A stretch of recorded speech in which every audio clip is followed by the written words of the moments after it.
1962, les États-Unis découvrent des missiles nucléaires soviétiques à Cuba, à seulement 150 km de leur côte. Branle-bas de combat dans les bunkers gouvernementaux, les dirigeants font face à l'impensable. Tous les foyers américains sont en panique, les familles stockent des conserves et préparent des abris anti-atomiques. À Moscou comme à Washington, les doigts planent au-dessus du bouton rouge. Jamais l'humanité n'a été aussi proche de l'anéantissement. 2025, une nouvelle guerre froide a pris forme, mais elle ne fait pas la une des journaux télévisés. Pas de missiles visibles, pas de troupes massées aux frontières. Pourtant, l'affrontement est tout aussi stratégique. Les terrains de cette bataille ont changé. Les centres de recherche ont remplacé les bases militaires. Les usines de semi-conducteurs sont devenues plus stratégiques que les silos nucléaires. Les data centers stockent désormais la véritable richesse du XXIe siècle, les données. Cette guerre se joue dans le silence des salles blanches des laboratoires d'intelligence artificielle. Comme dans les années 1940 avec le projet Manhattan, les plus brillants scientifiques sont mobilisés. Et cette fois, l'ennemi a changé. C'est la Chine que les États-Unis affrontent pour la domination mondiale. Entre ces deux colosses, l'Europe découvre avec effroi sa vulnérabilité. Dépendante à la fois des technologies américaines et des matières premières chinoises, elle risque, comme à l'époque, de devenir le terrain d'un affrontement économique sanglant. Cette guerre invisible pose une question capitale. Qui sortira vainqueur de cette nouvelle guerre froide technologique et comment cette bataille silencieuse va-t-elle redessiner l'ordre mondial et impacter nos vies quotidiennes ? Je vais tenter de répondre, mais avant, avez-vous déjà imaginé une application qui réunirait enfin banque traditionnelle et crypto ? Restez jusqu'à la fin, je vous parlerai d'une innovation qui pourrait bien transformer votre façon de gérer vos finances.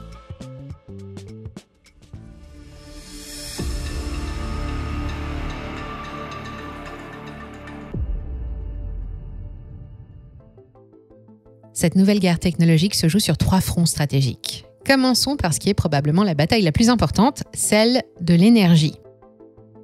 Pendant la première guerre froide, les superpuissances arrachaient les gisements de pétrole au Moyen-Orient. Aujourd'hui, c'est l'énergie du futur qui fait l'objet de toutes les convoitises. Et dans cette bataille, la Chine a pris une longueur d'avance incroyable. Enfin, en ce qui concerne les énergies renouvelables, en tout cas. 80% des panneaux solaires vendus dans le monde sont fabriqués en Chine. Les Chinois contrôlent aussi la moitié du marché mondial des éoliennes. Ce n'est pas un hasard, c'est une stratégie planifiée depuis des années. Pendant que l'Occident débattait de l'urgence climatique, Pékin investissait massivement, plus de 1000 milliards de dollars chaque année depuis 2014, dans les énergies propres. C'est 2 fois plus que les États-Unis. Le nerf de la guerre, le véritable enjeu, le plus stratégique de tous, c'est le stockage de l'énergie. Qui contrôle les batteries, contrôle la mobilité de demain et avec elle une part importante de l'économie mondiale. En prenant 10 ans d'avance sur ce secteur, la Chine a acquis une capacité de pression similaire à celle de l'OPEP pendant les chocs pétroliers. Des entreprises comme CATL ont pris une telle avance technologique que même Tesla a dû s'allier avec elle. La Chine contrôle aujourd'hui 70% de la production mondiale des batteries lithium-ion. Si Pékin décidait demain de restreindre ses exportations, c'est toute l'industrie automobile occidentale qui serait paralysée. Face à ce risque, les États-Unis ont décidé de contre-attaquer. L'administration Biden a débloqué 370 milliards de dollars avec l'Inflation Reduction Act pour relocaliser les industries énergétiques. Son pari, la fusion nucléaire, cette technologie révolutionnaire qui pourrait fournir une énergie quasi illimitée. En décembre 2022, les Américains du Lawrence Livermore National Laboratory ont marqué l'histoire en réalisant une percée majeure. Pour la première fois, une réaction de fusion a produit plus d'énergie qu'elle n'en a consommé. Ça peut sembler modeste, mais c'est comme franchir le mur du son, une barrière fondamentale enfin surmontée après 60 ans de recherche. La Chine n'est pas un reste dans cette course. Son réacteur East, surnommé le soleil artificiel, a atteint un autre record impressionnant, maintenir un plasma à 120 millions de degrés, soit 8 fois la température du cœur du soleil, pendant 101 secondes. Pékin a investi plus de 10 milliards de dollars dans cette technologie et prévoit de construire sa première centrale à fusion commerciale d'ici 2035, potentiellement avant les Américains. Quant à l'Europe, après avoir découvert sa vulnérabilité face au gaz russe, elle réalise maintenant sa dépendance aux technologies vertes chinoises. Une double dépendance qui illustre parfaitement sa position précaire dans cette nouvelle guerre froide, rappelant étrangement sa situation d'antan, prise en étau entre les États-Unis et l'URSS. Cette course à l'énergie du futur ne doit toutefois pas faire oublier la présence d'un autre front stratégique, celui de l'intelligence artificielle. L'IA n'est pas simplement une technologie parmi d'autres. C'est un multiplicateur de puissance sans précédent. Le pays qui la dominera bénéficiera d'un avantage comparable à celui qu'a conféré l'arme nucléaire, la capacité à influencer ou contrôler tous les autres domaines, de l'économie à la défense nationale.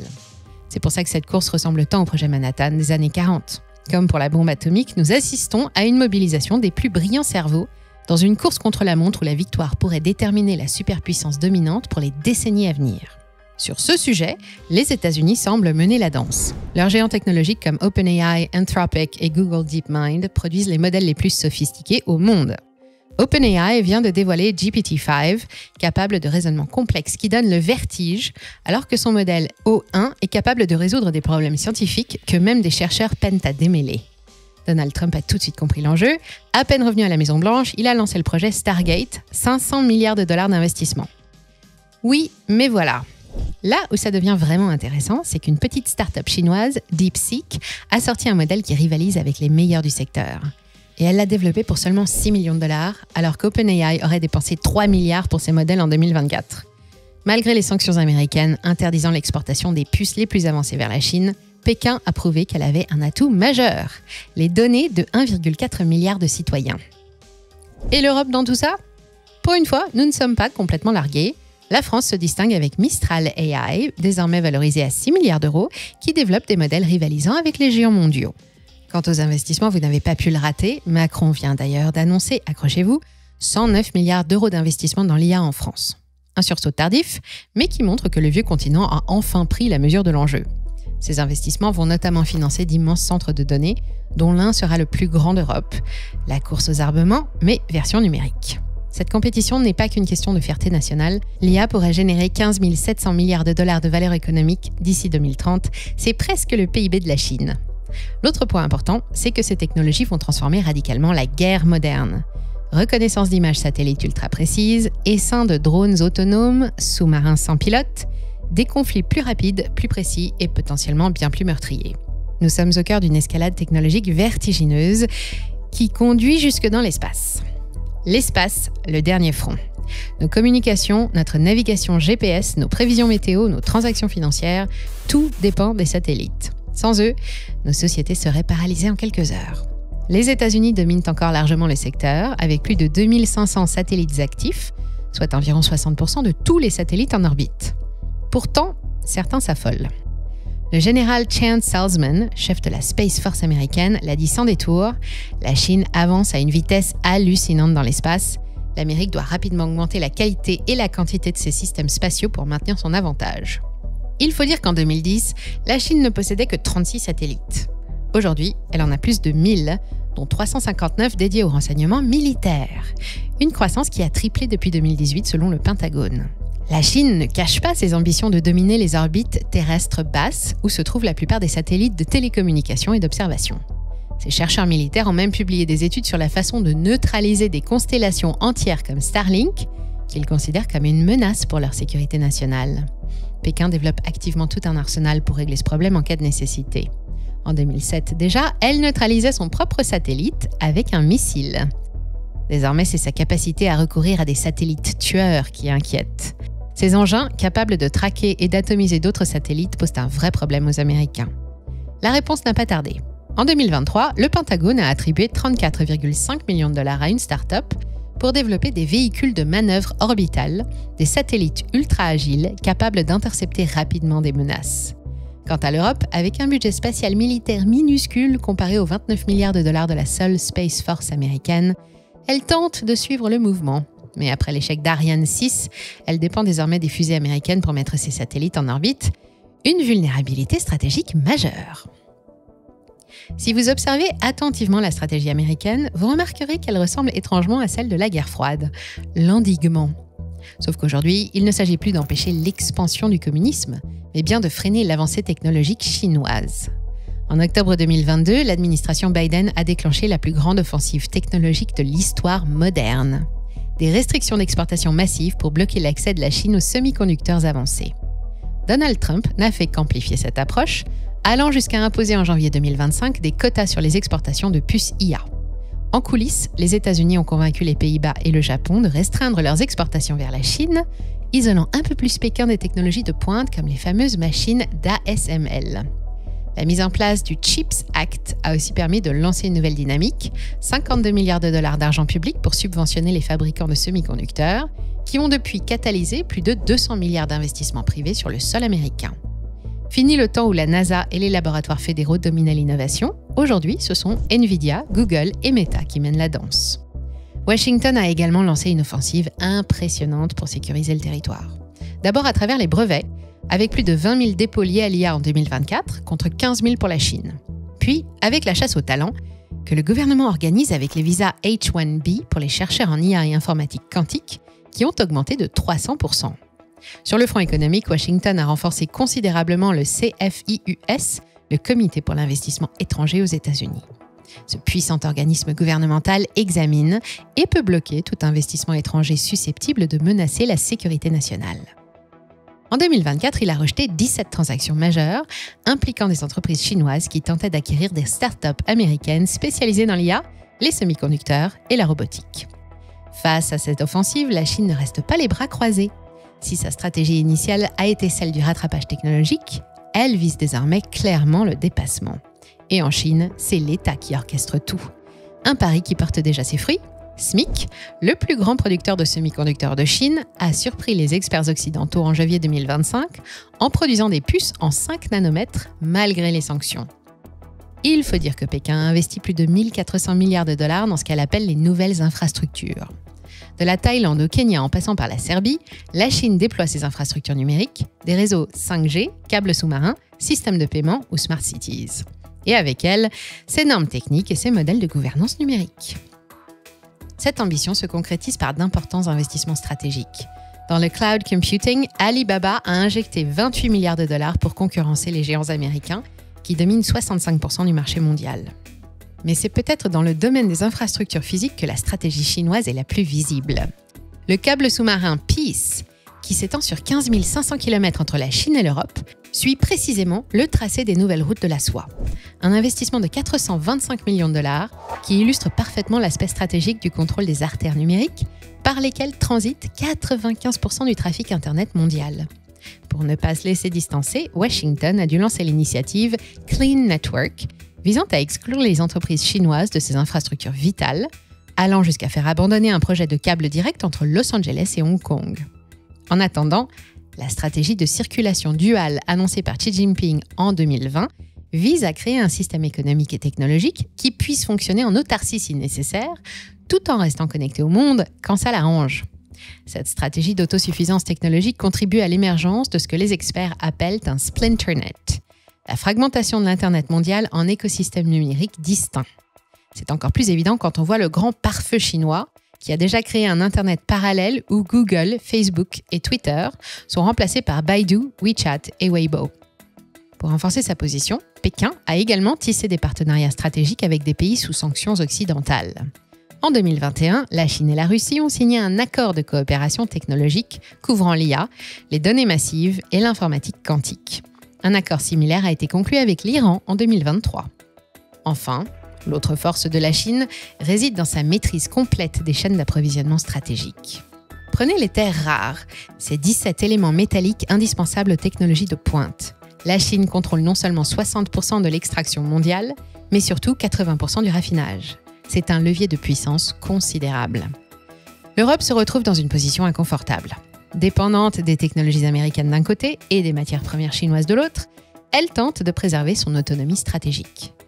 Mario Draghi, ancien président de la BCE, a d'ailleurs sonné l'alarme. Sans action drastique, l'Union européenne risque une lente agonie face aux superpuissances technologiques. La réponse européenne s'organise autour de l'European Chips Act, 43 milliards d'euros, pour la production de semi-conducteurs et d'initiatives comme Gaia-X pour un cloud souverain. Mais ces efforts restent fragmentés par les divisions nationales. Quant aux pays émergents, ils sont de plus en plus contraints de choisir leur camp. L'Inde, autrefois non alignée, se rapproche désormais des États-Unis tout en maintenant une ambiguïté stratégique. Ses progrès dans le spatial, avec l'alunissage sur le pôle sud de la Lune en 2023 et les biotechnologies, lui confèrent une influence grandissante. Pour la Russie, isolée par les sanctions occidentales, la dépendance envers la Chine s'accentue. Pékin exploite cette situation pour étendre son influence, loin des accords de coopération technologique qui bénéficient principalement à la Chine. Les alliances évoluent constamment. Un pays comme la Turquie peut collaborer avec la Chine sur les infrastructures numériques, tout en restant membre de l'OTAN. Alors que cette guerre technologique s'intensifie, 3 scénarios d'évolution se dessinent pour l'avenir des relations sino-américaines: découplage, cohabitation ou réconciliation. Le découplage total semble être la trajectoire actuelle. Le coût d'un tel scénario serait astronomique. Une étude de la Chambre de commerce américaine estime qu'un découplage complet coûterait aux États-Unis près de 500 milliards de dollars de PIB et pourrait entraîner la suppression de millions d'emplois. Pour la Chine, les conséquences seraient encore plus sévères, avec un potentiel recul de 3 à 5 % de son PIB annuel, selon les estimations de la Banque mondiale. Le scénario de cohabitation compétitive paraît plus réaliste. Les deux puissances maintiendraient des échanges dans certains domaines, tout en s'affrontant dans d'autres, créant une sorte de guerre froide 2.0 avec des caractéristiques propres à l'ère numérique. Quant à la réconciliation, ne nous berçons pas d'illusions. De l'aveu même de la Maison-Blanche, l'ère de l'engagement avec la Chine est révolue. Cette confrontation croissante rappelle ce que les historiens nomment le piège de Thucydide, lorsque la crainte suscitée par une puissance montante, comme la Chine, pousse la puissance établie, comme les États-Unis, à des réactions défensives perçues à leur tour comme des agressions. Un cercle vicieux d'escalade où chaque mesure de protection alimente la méfiance réciproque. Les États-Unis voient dans l'essor technologique chinois une menace existentielle pour leur hégémonie, tandis que la Chine interprète les restrictions américaines comme une tentative de contenir son développement légitime. Cette nouvelle guerre froide aura des conséquences bien plus profondes que la précédente, car elle touche à tous les aspects de nos vies, notre façon de communiquer, de nous déplacer, de consommer et même de penser. Face à ce défi historique, il nous faut refuser l'alternative simpliste entre une domination technologique américaine ou chinoise. La voie à tracer est celle d'un ordre numérique mondial qui préserve à la fois l'innovation, la sécurité et les droits fondamentaux. Un défi colossal, certes, mais n'est-ce pas précisément dans les moments de grande turbulence que se forgent les avancées les plus décisives ? Une chose est sûre, le monde de demain sera façonné par l'issue de cette confrontation silencieuse, et nous sommes tous, qu'on le veuille ou non, sur la ligne de front. Et maintenant, parlons de cette révolution dans le monde de la finance, DeBlock. Fondée par d'anciens cadres de Revolut et Ledger, DeBlock est la première fintech agréée à la fois par la Banque de France et l'AMF. Concrètement, c'est une application qui vous offre un compte bancaire complet avec IBAN personnalisé et carte Visa Premium, tout en intégrant un portefeuille crypto non custodial. Leur vision, simplifier radicalement la gestion de vos finances, qu'elles soient en euros ou en crypto. Vous gardez le contrôle total de vos actifs tout en profitant d'une simplicité inégalée. Fini les limitations entre votre banque et vos plateformes crypto. Avec DeBlock, vous pouvez échanger librement et sans limite. Les 1000 premiers inscrits pourront profiter de 3 mois premium offerts. Pour ça, il suffit de scanner le QR code ou utiliser le code via le lien en description. Rejoignez gratuitement dès maintenant la révolution financière avec DeBlock. J'espère que vous avez passé un bon moment en ma compagnie devant cette vidéo et qu'elle vous a été utile.